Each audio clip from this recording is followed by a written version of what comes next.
Good morning students मु आशीष sir तुमको S tutorial में स्वागत करुच्ची पिला माने तुमरो जो उत्थान कार्यक्रम चली से बहिर आज आम आकलन फॉर द 3 को यही वीडियो रे आलोचना करिया। तुम्हें माने जदि मो वीडियो रे नुआ अछ तेबे सब्सक्राइब कर दियो एवं पाखे थिबा बेल बटन को दबाई दियो जहा द्वारा मो वीडियो रो नोटिफिकेशन तुम पाखे सहज पहुँची पारिबो एवं तुम्हें मोर सब जाक वीडियो देखि पारिबो। ताले आस ए देखा आकलन फर्द 3 रे कौन अच्छी देख आकलन फर्द 3 रो 1 नंबर प्रश्न हो निम्नस्थ प्रश्न गुड़िकर उपयुक्त उत्तर गुड़ी को शून्य स्थान रे लेख। प्रथम आई रे देछि ज्यामितिर जनक ज्यामितिर जनक क्या कहबा क्या कहबा ना यूक्लिड कौन यूक्लिड को ज्यामितिर जनक आम कह यूक्लिड को। दुई रे रश्मि रेखा और रेखाखंड मध्यरु डैश रो एक निर्दिष्ट दैर्घ्य अच्छी रश्मि हूँ यही प्रकार बढ़ी बढ़ी जाइथिबो माने टॉर्च लाइट जो प्रकार अच्छे टॉर्च लाइट को आम मापी पारिबानी आउ रेखा हूँ कौन सरल रेखा यही प्रकार उभय एपटे भी बढ़ी एपटे भी बढ़ी आपको मापी हेनी किंतु रेखाखंड हेले जेतिकी बड़ निया सेतिकी बड़ थिबो ए आ बढ़िबो नाही तेणुक कहार दैर्घ्य अच्छी ना रेखा खंडर कहार रेखा खंडर सेपरि थर्ड आई रे देछि कोन 4टी सरल रेखा परस्पर को सर्वाधिक डैश टी बिंदु रे छेद करन ताले मन रखिबो 4टी सरल रेखा परस्पर को केतोटी ना 6टी बिंदु रे छेद करिवे। आई रे देछि पी क्यू आर कोणर शीर्ष बिंदुटी डैश गोटे कोण नवा कोण हूँ पी क्यू आर ए पी क्यू आर कोणर शीर्ष बिंदुटी कौन ना ये गोटा हूँ शीर्ष बिंदुटी हूँ कौन क्यू पी क्यू आर कोणर शीर्ष बिंदुटी हूँ कौन क्यू। भी रे देछि एक्स वाई और एक्स जेड रो परस्पर विपरीत होई नथिबा रश्मिद्वय द्वारा गठित ज्यामितिक चित्रर नाम कौन ताले से कहला एक्स वाई गोटा रश्मि आउ से एक्स रु आ गोटा रश्मि बाहर एक्स जेड किंतु विपरीत नुहे विपरीत अर्थात इयाड़ को बाहर थी इयाड़ को होती विपरीत नुहे ताले आपको आम कह दुईटी रश्मि के आम कौन कह एक्स वाई आउ एक्स जेड को कौन कह कोण कह कौन कह कोण कह। सेपरि VI रे देछि ए बी सी कोणर दुईटी बाहुर नाम ताले कोण मनकर एटी गोटा कोण नवा कोण ए बी सी ताले ए बी सी कोण रे दुईटी बाहुर नाम कौन ना ए बी आउ बी सी ए बी बाहु आउ गोटा बाहु होची कौन बी सी बाहु। 2 नंबर देछि कौन भ्रम संशोधन कर आई रे देछि सरल रेखार असंख्य प्रांत बिंदु अछि ताले गोटे सरल रेखा जदि नवा ताले सरल रेखार आद्य बिंदु नहीं कि प्रांत बिंदु भी नहीं कहीं ना एमती एटा इयाड़ को बढ़ी एटा इयाड़ को बढ़ी तेणुक आम कहीपर सरल रेखार प्रांत बिंदु नहीं प्रांत बिंदु नहीं। सेपरि 2 रे देछि रेखाखंडर मध्य बिंदु नहीं गोटे रेखाखंड जदि नवा रेखाखंडटा जेतिकी माप तो सेतिकी थिबो ताटू इयाड़ बढ़िबार नहीं कि सियाड़ बढ़िबार नहीं तेणुक तार मझीटा आम बाहर करि परिबा ना नहीं बाहर करि पारिबा तेणुक आम कहि परिबा रेखा खंडर मध्य बिंदु अच्छी बोली आम कहि पारिबा। सेपरि थर्ड आई रे देछि x डिग्री परिमाण विशिष्ट कोणर परिपूरक कोणर परिमाण 90 डिग्री -1 आम जानी दुईटी कोण अनुपूरक हम केमती ना दुईटी कोणर परिमाण 90 डिग्री हेले अनुपूरक हम सेहीपरि दुईटी कोण परिपूरक केमती हम ना दुईटी कोणर परिमाण मिसिकी 180 डिग्री हेले हम ताले एक्स डिग्री जदि गोटाए कोण हैला आ गोटे कोण केते हम 180 - x कहीं कही कौन परिपूरक बोली कही ताले लिखिदबा एस डिग्री परिमाण विशिष्ट कोणर परिपूरक एटी जदि अनुपूरक होता ताले 90 माइनस एक्स होता जेहेतु परिपूरक कही कोणर परिमाण केते हब ना 180 डिग्री माइनस एक्स डिग्री से परी आई भी रे देजी पाए रेडियन इजिकल 90 डिग्री मन रखिब पाए रेडियन हूँ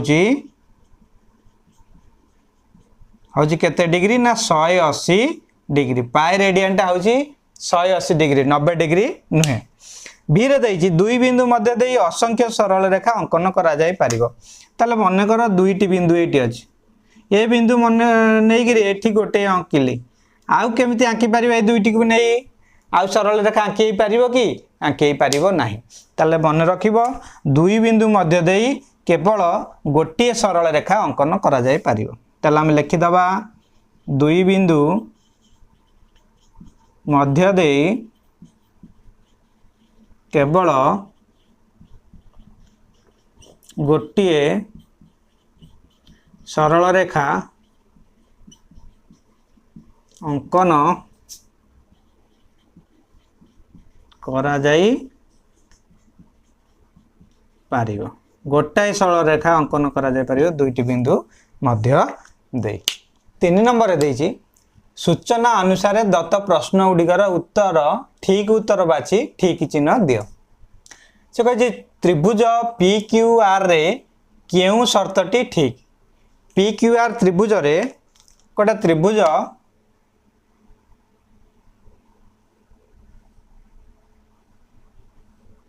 पी क्यू आर त्रिभुज रे से कहला केउ शर्तटी ठीक ए रे कहली P Q plus Q R is greater than P R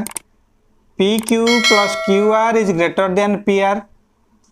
B रे देछि P Q plus Q R is less than P R आउ कौन सी रे देछि P Q plus P R is equal to P R D रे देछि समस्त उक्ति ठीक मन रखिबो आमे जानि चंती गोटे त्रिभुज किपरि हबो ना जदि तार दुईटी बाहुर समष्टि तृतीय बाहुटारू अधिका हम ताहले जाएंगे त्रिभुज हम सामान हेले हेनी कि तृतीय बाहुटारू कम हेले भी त्रिभुज हम ना तेणुक आर एटी ठीक हम P Q plus Q R is greater than P are हम दुईटी बाहु मिसेले तृतीय बाहुटारू अधिका होतिबा दरकार से पर सेकेंड आइरे देछि ए बी सी त्रिभुज रे ए कौन सूचाए ताले मन रखिबो एटा जदि गोटे त्रिभुज ए बी सी हुए ए बी सी हुए ताले ये जो स्मॉल ए कही स्मॉल एटा कौन सूचेब ना बड़ ए रो विपरीत बाहु होची स्मॉल ए बड़ बी रो विपरीत बाहु होची स्मॉल बी आ बड़ सी रो विपरीत बाहु होची केते स्मॉल सी तेणुक स्मॉल ए टी कौन सूचेब ना शीर्ष बिंदु ए सूचेब नाई बी रे देछि शीर्ष बिंदु ए रो सम्मुखीन बाहु बी सी ठीक अच्छे यहाँ शीर्ष बिंदु ए रो सम्मुखीन बाहु बी सी को स्मॉल ए सूचेब ताले बी टी हम कौन ठीक हम से पर थर्ड आइरे देछि पार्श्वस्थ चित्र रे एटी गोटे चित्र देछि से कहला त्रिभुज ए बी सी रो ए बी सी त्रिभुज रो गोटे बहिस्थ कोण सी कोण एटी गोटे बहिस्थ कोण सी कोण अच्छी आ सी कोणटा केते देछि 100 डिग्री ताले एई कोणटा केते दे देछि ए कोणटा केते देछि 100 डिग्री 100 डिग्री एवं A B C measurement of A B C is equal to 35 degree A B C अर्थात एई कोणटा केते दे देछि ना 35 डिग्री एटी मेजरमेंट ऑफ कोण एटी टिया भूल देछि तमे ताकू बी ए सी बोली कहयो अर्थात एई कोणटी से पचारछि बोली आमे कहिबा से पुणी सेही कोणटा को पचारछि बोली क्वेश्चन रे दे देछि ए बी सी कोणटी पुणी आउथरे पचारछि केते बोली किंतु सेटा भूल अछि तेणु करे बी ए सी कोण अर्थात एई कोणटी केते बोली से पचारिबा रथिला ताले एई कोणटी केते हबो ना 100 फेडाण 35 100 रु 35 फेडी देले जेहेतु ए दुईटी कोण होउची एई बहिस्थ कोणर कोण दूरवर्ती अंतस्थ कोण त्रिभुजर एई बहिस्थ कोणटी এই দুইটি কোণ হଉଛି କ'ଣ ଦୂରବର୍ତ୍ତୀ ଅନ୍ତସ୍ଥ କୋଣ। ତେଣୁକରି ଆମେ ଜାଣିଛନ୍ତି ବହିସ୍ଥ କୋଣ ଦୂରବର୍ତ୍ତୀ ଅନ୍ତସ୍ଥ କୋଣ ଦୁଇଟି ମିଶିଲେ ଯେତିକି ହେବ ବହିସ୍ଥ କୋଣର ପରିମାଣ ସେତିକି ହେବ। ତେଣୁକରି এইটা ମିଶିଲେ 100 ডিগ্রি ହେବ। তাহলে এই কোণটা 35 ହେଲେ এই কোণটা কেতে ହେବ না 100 ফেডাণ 35 তাহলে কেতে ହେବ 65 ডিগ্রি। কেতে ହେବ 65 ডিগ্রি। তাহলে বিটি ହେବ উত্তর 65 ডিগ্রি ହେବ এই কোণর এই কোণ বিএসি কোণর পরিমাণ। আইবি রে দেইছি যে কৌনসি ত্রিভুজর বহিস্থ কোণ সংখ্যা কেতোটি কইছি মনে রাখিব যে কৌনসি ত্রিভুজর বহিস্থ কোণ সংখ্যা কেতোটি হব না 1 2 3 4 5 6 6টি হব। কেতোটি হব 6টি। তাহলে ডি হব উত্তর। যে কৌনসি ত্রিভুজর 6টি বহিস্থ কোণ থাকে। ভি রে দেইছি पार्श्वस्थ चित्र रे L1 सरल रेखा L2 सहित समांतर अच्छी L1 समांतर L2 एवं L3 एमानक छेदक हेले ताले ए दुईटी समांतर अच्छी एवं L3 से दुईटी सरल रेखा कौन करछि छेद करछि। ताले कोण 1 रो परिमाण 120 डिग्री अर्थात एई कोणटी दे देछि केते डिग्री ना 120 डिग्री हेले तेबे कोण ए 3 रो परिमाण केते हबो एई कोणर परिमाण केते हबो। ताले एई कोण जदी 120 डिग्री हला एई कोणटा मध्ये 120 डिग्री हबो काई कि ना दुईटी जाका कोण अनुरूप कोण जोड़ी। तेणु करी एइटी गोटा रेखा रे एइटा जदी 120 डिग्री हला ताले एई कोणटी केते हबो ना एई कोणटी हबो 180 फेडाण 120 ताले केते डिग्री हबो एइटा हबो केते 60 डिग्री। केते हबो 60 डिग्री हबो। एटी चित्र रे टिके भूलभाल दे देछि प्रकृत रे एइटा 120 करी कि एइटा 60 करथले भलो होई थांता से तार चित्र अनुसार आमे कले। तेणु कर एटी छोट दे देछि किंतु 120 डिग्री देछि ताले एइटा को 1 करी कि एपट जदी पचार थांता 3 करी कि ताले एइटा ठीक हे थांता किंतु से तार जा अनुसार हमर करिछि आमे सेही अनुसार कले ए 3 नंबर कोणटी केते डिग्री हबो 60 डिग्री हबो। सी हबो आर उत्तर। ए देला तुम आकलन फर्द 3 रो उत्तर। नेक्स्ट वीडियो रे आमे कार्यफर्द करिबा। रहउची थैंक यू।